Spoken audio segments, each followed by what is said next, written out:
Des annonces sur l'Europe et un appel à ses troupes. À 6 semaines du premier tour, Nicolas Sarkozy a réuni à Villepinte plusieurs dizaines de milliers de ses partisans.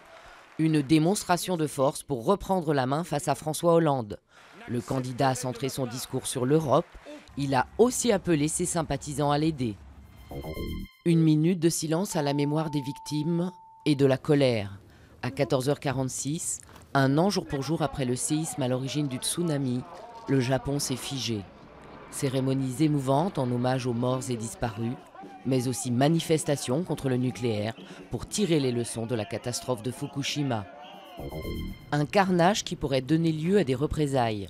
Un militaire américain a tué 16 civils afghans, dont des enfants et des personnes âgées, dans la province de Kandahar.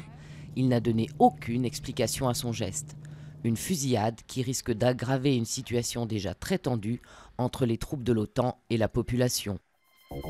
Kofi Annan optimiste, l'émissaire de l'ONU et de la Ligue arabe en Syrie dit vouloir espérer une solution à la crise après une nouvelle rencontre avec le président Bachar al-Assad.